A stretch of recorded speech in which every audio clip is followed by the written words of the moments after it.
मंगल कृष्ण प्रणाम है, मंगल धर्म प्रकाश, मंगल सुंदर साथ है, मंगल धाम उजान। बंदो सदगुरु चरण को करो सप्रेम प्रणाम।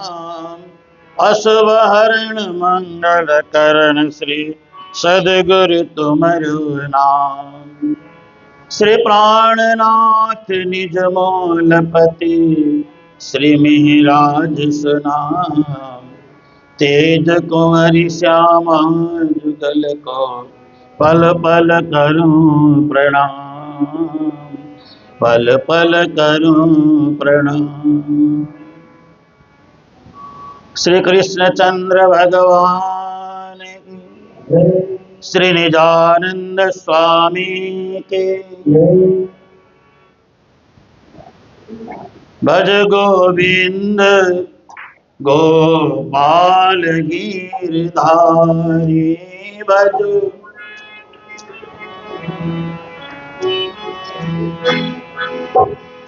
भज गोविंद गोपाल गिरधारी। भज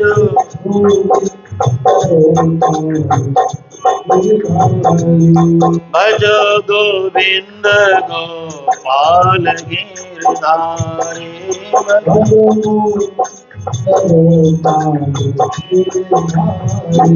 भज मुकुंद माधव मुरारी। भज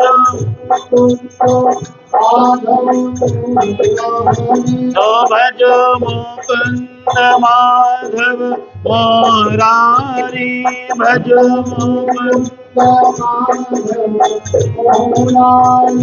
भज गोविंद गोपाल गिरधारी। भज भज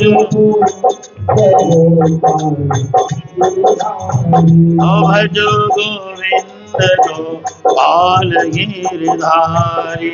भज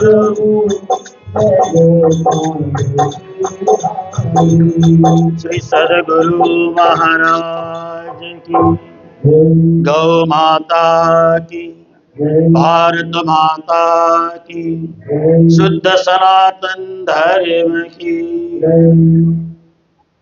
आज इस श्री कृष्ण प्रणामी मंदिर कोलकाता का यह कौन सा वार्षिक उत्सव है? 35वां वार्षिक उत्सव आप हम सब अत्यंत धूमधाम से मना रहे हैं।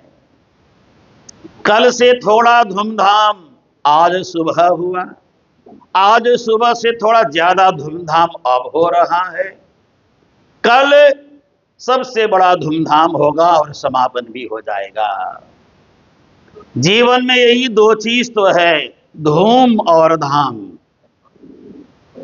और है ही क्या, मुझे बताइए। जब किसी के जीवन में धूम आ जाए तो काम बिगड़ जाता है, जब धाम की बात प्रारंभ हो जाए तो जीवन सफल हो जाता है।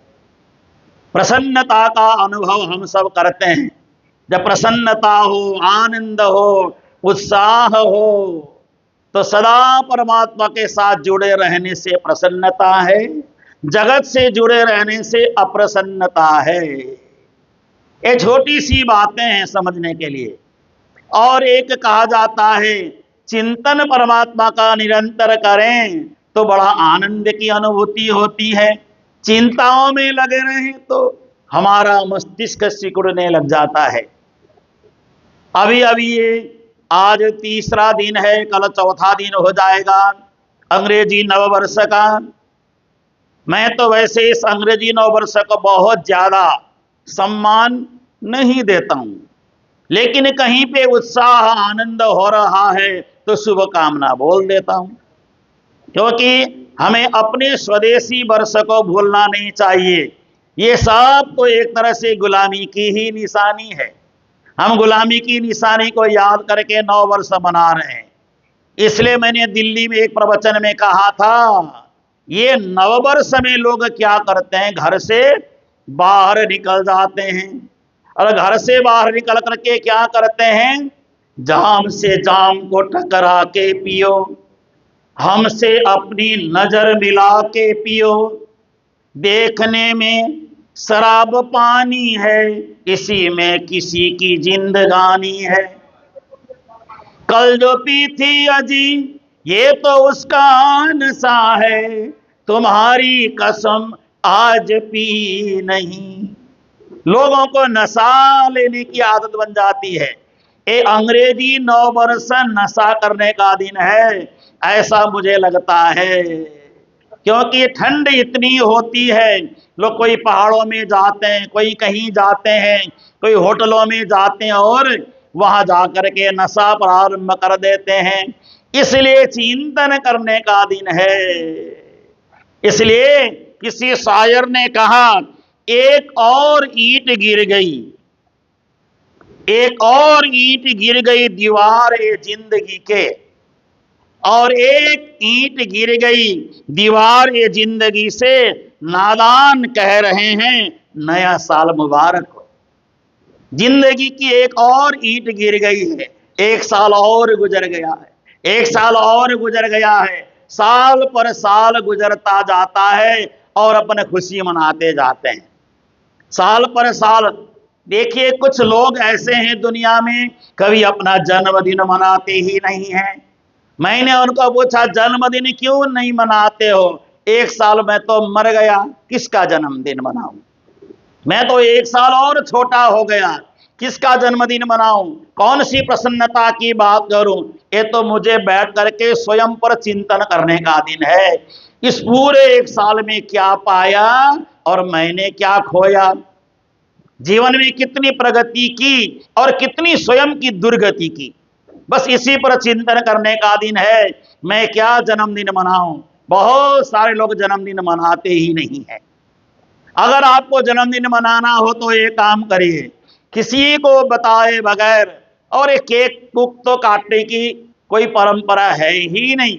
हमारी संस्कृति के ऊपर विदेशी संस्कृति ने कुठाराघात कर लिया है। देखिए ये जितने भी हम परिधान पहनते हैं ना, ये सब परिधान विदेशी संस्कृति से आया है। जैसे हमारी माताएं बहनें, विशेष करके मैं आप सबको देख रहा हूं, साड़ी पहनती हैं माताएं बहनें, ये हमारी भारतीय पहनावा है। पुरुषों का धोती पहनो, हमारे जैसे वस्त्र पहनो, ये हमारा पहनावा है।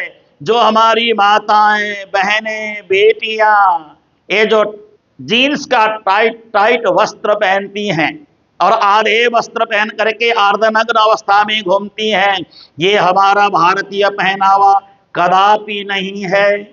ऐसा पहनावा हमें नहीं पहनना चाहिए। सामान्य जो वस्त्र हमारा है, हमारा परिधान हम स्वीकार करें। इसलिए पूज्य महाराज श्री सदानंद जी कहते हैं कि धोती पहनो, धोती धोती पहनो, धोती पहनने से कोई नुकसान नहीं है। मैं आपको बताऊं, राजस्थान और हरियाणा से 300 साल 400 साल पहले आपके सारे पूर्वज क्या पहन के आए थे? क्या पहन के आए थे? जीन्स का पैंट पहन के आए थे या हाफ पैंट पहन के आए थे व्यापार के लिए? क्या पहन के आए थे? धोती और हाथ में एक लोटा लेकर के आए थे। क्या लेके आए थे? राजस्थान हरियाणा से मारवाड़ से धोती पहन करके हाथ में लोटा लेकर के आए थे, और आज उसी धोती ने बड़े बड़े बंगले बना दिए, बड़े बड़े कोठियां खड़ी कर दी, आलीशान महल बना दिए।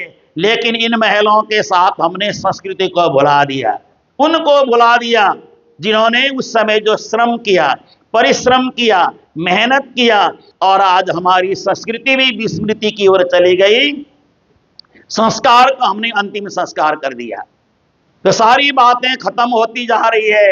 इसलिए मैंने आज सोचा, पूज्य महाराज श्री मोहन प्रियाचार्य जी विराजमान है, वाणी चर्चा करने के लिए मैं थोड़ा देश के ऊपर बोलना मेरे को ज्यादा अच्छा लगता है। मेरा प्रवचन ही देश के ऊपर ज्यादा करता हूं मैं, राष्ट्रीयता पर बोलना मुझे ज्यादा आनंद आता है। और मैं राज्य को मानता हूं, लेकिन शहीदों को मैं भगवान से कम नहीं मानता हूं। आपने कभी विचार किया है?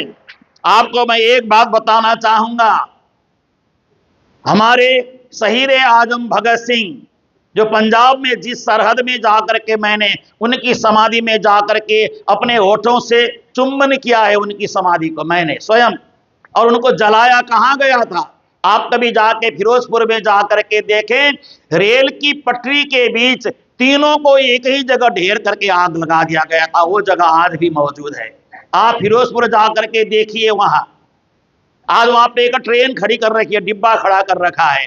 तीनों को ला करके रात्रि के समय अंग्रेजों ने लाहौर से लाया और एक ही जगह पे तीनों को ढेर करके रात को मिट्टी तेल डाल करके आग लगा दिया, लकड़ी लगा करके जला करके खत्म कर दिया। ये बलिदानी हम कभी भूल नहीं सकेंगे। मैं तो ऐसी जगह पे जाकर उस मिट्टी को चुंबन करता हूं, उनकी वजह से आज हम हैं। अंडमान निकोबार मुझे जाने का अवसर मिला, मैं 7 दिन रहा अंडमान निकोबार में, और वहां जाकर के मैंने देखा जहां पे फांसी घर बना हुआ है, उस फांसी घर में जहां पे फांसी से बॉडी को नीचे उतार करके आधा 1 घंटे के लिए लिटाया जाता है, मैं वहां 1 घंटा बैठा और मैंने मेहर सागर का पाठ किया, निज नाम का जप किया। क्यों? इसलिए किया, आप लोगों की वजह से आज हम जिंदा हैं, आज हम आजाद हैं, आज हम स्वतंत्र हैं। और वहां पे आपको जाने में डर लगेगा, क्योंकि नीचे से घुस करके जाना पड़ता है। जहां पे बॉडी को उतारा जाता है, जहां लिटाया जाता है, वहां सफेद चूना लगा हुआ है। मैं वहां जाकर के लेट गया, आप विश्वास करो ना करो, मैं वहां जाके लेट गया। मैंने अंदाजा लगाया मेरे शहीद के लोग किसी जमीन पे लिटाए गए होंगे, काश मैं भी यहाँ लेट करके देखता हूं। और वहां पे मैं लेटा बैठा, मेहर सागर का पाठ किया और कहा, हे परमात्मा, उन शहीदों को आपने मोक्ष तो दे ही दिया है, मेरे अंदर भी ऐसी शक्ति भरना। ऐसे मैंने परमात्मा से प्रार्थना की। मैं उन शहीदों को भगवान से कम नहीं मानता हूं, भगवान से कम नहीं आंकता हूं। मैं उनकी बलिदानी ही आज हमारी आजादी है, उनका समर्पण ही आज हमारी आजादी है। और जिस समय भगत सिंह जी की मां ने जाकर के कहा, बेटा कम से कम विवाह कर ले, एक संतान दे के तू चला जा, ताकि तेरे को फांसी पर चढ़ा दिया जाए तो कम से कम तेरी एक संतान को दे करके मैं जिंदा रहना चाहती हूं। ये किसने कहा? भगत सिंह जी की मां ने जेल में जाकर के जब ऐसा कहा, तो उस समय भगत सिंह जी ने क्या कहा? मेरी मां, मुझे क्षमा करना, मैंने एक लड़की से प्रेम किया हुआ है, मैंने एक कन्या से प्रेम किया हुआ है, लेकिन मैं उससे विवाह नहीं कर सकता। बता तो दे वो लड़की कौन है, वो कन्या कौन है जिसको तू चाहता है, उसी को अपनी बेटी मान कर मैं घर में पाल लूंगी, लेकिन तू शादी नहीं करेगा, मुझे एक बार बता दो दे। उन्होंने कहा कि मेरी पत्नी का नाम है आजादी, मेरी पत्नी का नाम है आजादी।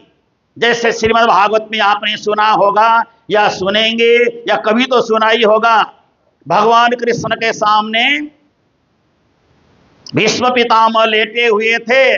भीष्म पितामह ने भगवान कृष्ण को कहा, मेरी एक बेटी है जिसका विवाह मैं आपसे करना चाहता हूं। किसने कहा? ये भीष्म पितामह ने। सारे देखने लग गए 5 पांडव, और इन्होंने शादी नहीं की तो एक बेटी कहां से आ गई इनकी? नहीं नहीं, एक मेरी बेटी है, उस बेटी का विवाह हे श्री कृष्ण आपके चरणों में मैं समर्पित करना चाहती हूं। अभी तक मेरी बेटी कुंवारी है, अभी तक मेरी बेटी ने विवाह नहीं किया है। सब चारों ओर नजर दौड़ा के देखने लग गए। तो उस समय भीष्म पितामह ने कहा, इतिमति रूप कल्पिता वितृष्णा भगवती सात्वत पुंगवे विभुम्नि ससुकमुपगते क्वचिद विहरतुम प्रकृति मुपेष्यद भव प्रवाह। मेरी एक बेटी है जो किसी को पसंद नहीं करती है, सिर्फ आपको पसंद करती है और आपके साथ ही विवाह करना चाहती है। तो उस समय श्री कृष्ण ने कहा, 16,108 तो मेरी हैं ही, 109वीं बन जाएगी, कोई बात नहीं, आपकी बेटी से भी हम विवाह कर लेंगे। उस समय भीष्म पितामह ने कहा, मेरी बेटी का नाम है बुद्धि रूपी बेटी। कृष्ण के अलावा मेरी बुद्धि रूपी बेटी किसी को पसंद नहीं करती है, श्री कृष्ण को ही पसंद करती है। मेरी बुद्धि में कृष्ण के अलावा कुछ और प्रवेश होता ही नहीं है। मेरी बुद्धि रूपी बेटी आपके साथ पाड़ी ग्रहण करके मैं इस बंधन से पिता के रूप में मुक्त होना चाहता हूं। ऐसे ही उन्होंने क्या कहा, उन्होंने क्या कहा भगत सिंह जी ने, मैंने जिस कन्या को पसंद किया है उस कन्या का नाम है आजादी, आजादी और आजादी। इस देश की आजादी से मैंने विवाह कर लिया है, उन्हीं को मैंने अपना दिल दे दिया है, मेरा दिल उन्हीं के लिए धड़कता है। जिस दिन देश की आजादी हो जाएगी वही दिन मेरे लिए प्रसन्नता का होगा और वही मेरी दुल्हन बनेगी, वही मेरी दुल्हन होगी। यूं कह करके भगत सिंह जी ने अपनी मां को ये बात समझा करके कहा, जिस दिन आजादी आ गई सोचो कि मां आपको दुल्हन मिल गई।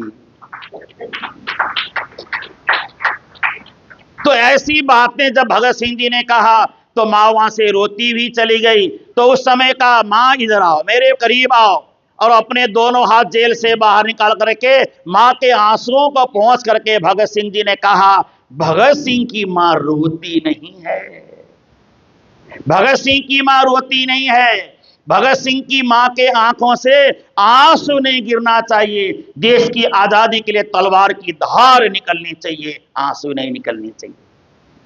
भगत सिंह की मां रोए ये बिल्कुल शोभा नहीं देता है। जिस गर्भ में भगत सिंह 9 महीने तक बैठा वो मां रो नहीं सकती। मां रोना नहीं, रोना नहीं, बिल्कुल ही नहीं रोना। आपको पता होगा ना, रामायण में कभी कथा सुनी होगी, जब भगवान श्री राघवेंद्र सरकार के साथ लक्ष्मण जी महाराज वन में जा रहे थे तो उनकी पत्नी का नाम क्या है, उर्मिला जी को कहा, हे उर्मिला रोना नहीं, रोना नहीं, बिल्कुल बिल्कुल नहीं रोना। उर्मिला जी ने कहा, आपको देख करके रोना आ रहा है, कभी भी लक्ष्मण की पत्नी रो नहीं सकती, और तुम्हें एक ही वचन मांगता हूं, एक बूंद आंसू नहीं गिराना, एक बूंद आंसू भी धरती में नहीं गिरना चाहिए, मुझे बड़ी पीड़ा होगी। तब से लेकर के 14 साल तक उर्मिला नहीं रोई, एक बूंद आंसू नीचे नहीं गिराया। लेकिन जब उर्मिला जब वापस लौट करके आए लक्ष्मण जी महाराज तो उर्मिला के आंखों से धर धर धर आंसू गिरे। कहते हैं अद्भुत रामायण में लिखा है 14 घंटे अनवरत आंसू गिरते रहे, 14 घंटे, 14 घंटे तक आंसू रुके ही नहीं। तो लक्ष्मण जी महाराज ने कहा, उर्मिला इतनी लंबी रोई? उन्होंने कहा कि 14 साल का आंसू 14 घंटे में बहा दिया मैंने, 14 घंटे का, 14 साल की मैंने इस आंसू को 14 घंटे में बहा दिया है। अब एक ही मैं यही कर सकता हूं कि इन आंसुओं में जितना आंसू मेरे से गिरा, इसी आंसुओं से मैं आपके चरणों को धोना चाहती हूं। ये उर्मिला की कहानी है, ये अद्भुत रामायण में मैंने पढ़ा था। बड़ी अद्भुत अद्भुत बात है जो हमें जानना चाहिए, जो हमें समझना चाहिए। तो ये देश हित की बात, राष्ट्र हित की बात, संस्कार की बात, समाज की बात, इन पर हमें खूब चिंतन करना चाहिए। मैं एक छोटा सा प्रसंग सुना करके अपने प्रवचन को विराम भी देना चाहूंगा, क्योंकि मैं सुबह भी और कल थोड़ी थोड़ी वाणी के चौपाई को लेकर के ही बोला, क्योंकि मैं महाराष्ट्र की जिम्मेदारी संभाल रहा था। हमारा श्री जिम्मेदारी संभाल रहे वाणी की, तो मैंने देश की बातें शुरू कर दी। जो मेरा मनपसंद विषय है देशभक्ति, मेरा मनपसंद सब्जेक्ट है, और इसी विषय पर मैं बोलता हूं अधिकांश बड़े बड़े मंचों में, और आपको अच्छा लगेगा सुन करके। अभी कुंभ मेले में हम लोग जाएंगे, हम सभी संत जाएंगे, और मेरे को वहां निमंत्रण मिला है। 20,000 संतों के बीच में धर्म संसद में बोलने के लिए मुझे बुलाया गया है, प्रवचन करने के लिए नहीं, भाषण देने के लिए बुलाया है। वहां मैं प्रवचन नहीं करूंगा, भजन करो, भक्ति करो, पाठ करो, पूजा करो, ऐसा नहीं बोलूंगा। वहां पे हम क्या बोलेंगे, हिंदुस्तान से, भारत से वक्फ बोर्ड को हटाओ, ऐसा बोलेंगे वहां। हाँ, वक्फ बोर्ड को हटाओ, सनातन बोर्ड लाओ हमारे लिए, और हिंदू सभी, प्रत्येक सनातनी हिंदू के घर में हथियार रखना अलाउ कर दो। ताकि हम अपनी बहन बेटियों की सुरक्षा कर सकें। हमें किसी को मारना नहीं है, किसी की हम हिंदू मच्छर भी नहीं मारेंगे, लेकिन अगर सामने कोई उटपटांग आ जाए तो उटपटांग के टांग को काटने के लिए हमें तलवार की भी जरूरत पड़ सकती है ना। इसलिए नहीं तो हमें किसी की हत्या थोड़ी ही करनी है, हम तो अहिंसक हैं। हिंदू का मतलब क्या होता है? हिंसा से दूर रहने वाला। लेकिन सामने अगर कोई व्यक्ति आकर के आपकी दरवाजे से आपकी बेटी का हाथ खींच करके बाहर निकाल रहा है तो तलवार ला करके आप क्या करोगे? जिस हाथ ने अपनी बेटी का हाथ खींचा है उस हाथ को यहां से काट दोगे, बेटी अंदर रह जाएगी, उसका हाथ नीचे गिर जाएगा। ये काम हमें करना है। ये नहीं करेंगे तो हमारी राष्ट्रीयता पर बड़ी भारी आंच आने वाली है, बड़ा भारी संकट। आप घर में बैठे हैं, हम दुनिया को देखते हैं, हम समाज में रहते हैं, आप गृहस्थ समाज में रहते हैं, हम भारतीय समाज में रहते हैं। इसलिए मैं आपको निवेदन कर रहा हूं, इसलिए हम किसी से हमें दुश्मनी नहीं है, लेकिन कोई हमसे दुश्मनी करेगा तो ना हम उसको तोड़ेंगे भी नहीं और छोड़ेंगे भी नहीं, उसको हम बिल्कुल नहीं छोड़ेंगे। आप बैठे रहिए, पूज्य महाराज श्री पधार रहे हैं। गोविंद जय जय गोपाल जय जय गोविंद। आप सब बैठे रहिए। राधारमण प्रभु श्री कृष्ण जय जय राधार गोविंद जय जय बोलो गोपाल जय जय। राधारमण प्रभु श्री कृष्ण जय जय राधा। गंगा की जय जय, जमुना की जय जय गंगा। भागीरथी त्रिवेणी की जय जय भागी। जय राधा की जय जय, रुक्मणी की जय जय। जय राधा की जय जय, रुक्मणी की जय जय।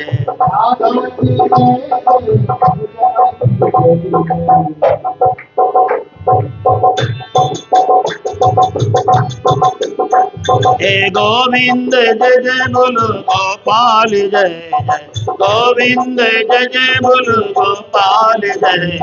राधारमण प्रभु श्री कृष्ण जय जय। राधारमण प्रभु श्री कृष्ण जय जय। राधारमण प्रभु श्री कृष्ण जय जय। राधारमण। श्री सद्गुरु महाराज की, भारत माता की। आपने शिवाजी महाराज का नाम सुना है? सुना है? शिवाजी महाराज के बेटे का नाम क्या था? सुना है? बताओ फिर कैसे हिंदू हो गए हम? शिवाजी महाराज के बेटे का नाम याद नहीं तो कैसे हिंदू?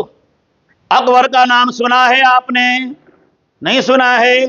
अकबर के बाप का नाम सुना है? अकबर का बाप का नाम तो याद है, शिवाजी का बेटे का नाम याद नहीं है। शिवाजी के बेटे ने कैसी बलिदानी दी संभाजी महाराज ने, जानते हैं आप? पढ़ा है कभी इतिहास में? पढ़ा है या नहीं पढ़ा है? क्यों नहीं पढ़ा? क्यों नहीं पढ़ा? अकबर को पढ़ना जरूरी है, हुमायूं को पढ़ना जरूरी है, शहनशाह को पढ़ना जरूरी है, और वहां जाकर के ताजमहल देखना जरूरी है। मैं नहीं देखता हूं ताजमहल, कभी नहीं देखता हूं। हो सकता है कि विश्व का सबसे सुंदर महल बना हो, लेकिन मेरा महल नहीं है, तो मेरा नहीं है। आपको देखना हो तो राम मंदिर देखने जाओ, वृंदावन में प्रेम मंदिर देखे आओ, है ना। लेकिन जरूरत नहीं है ताज न महल, उससे हमें क्या लेना देना है। लेकिन लोग सुंदर है, जाकर के फोटो खिंचा के और फ्रेम बना के अपने घर में रखते हैं। अगर मैं भी मर गई तो ऐसा ही बना देना। बोलो वृंदावन बिहारी लाल की। तो संभाजी महाराज को कैसे मारा गया पता है आपको? थोड़ी सी जानकारी देने के बाद मैं प्रवचन को विराम दे दूंगा। मुस्लिम धर्म अपनाने के लिए संभाजी महाराज को औरंगजेब के सैनिकों ने पकड़ा। पकड़ करके उनको क्या किया, पकड़ करके अपने पास रखा। तो सबसे पहले दिन संभाजी महाराज को वो जो सनासा होता ना, सनासी क्या बोलते हैं, वो सनासी को गरम करके एक एक नाखून को खींचा, एक एक नाखून को पकड़ के खींचा।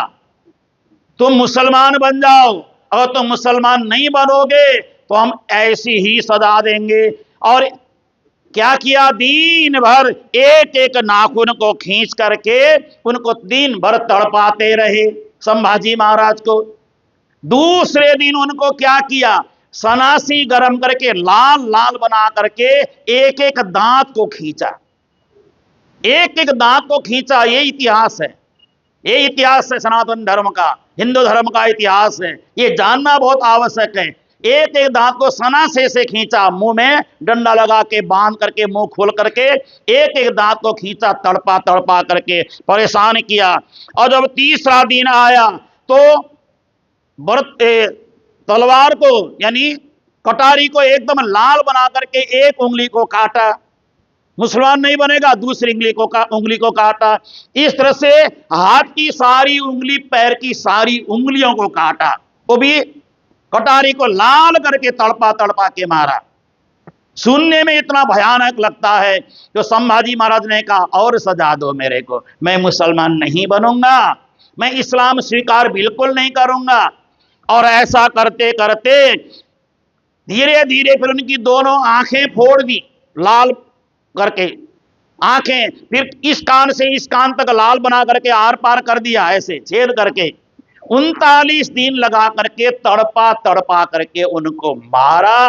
वो शिवाजी महाराज के पुत्र संभाजी महाराज थे, उन्हें फिर भी उन्होंने कहा मैं इस्लाम स्वीकार नहीं करूंगा, नहीं करूंगा, नहीं करूंगा। ये है संभाजी महाराज का इतिहास। ये आप हमको नहीं पढ़ाया गया, हमें क्या पढ़ाया गया, अकबर महान पढ़ाया गया। मैं अकबर महान नहीं, अकबर शैतान कहता हूं मैं।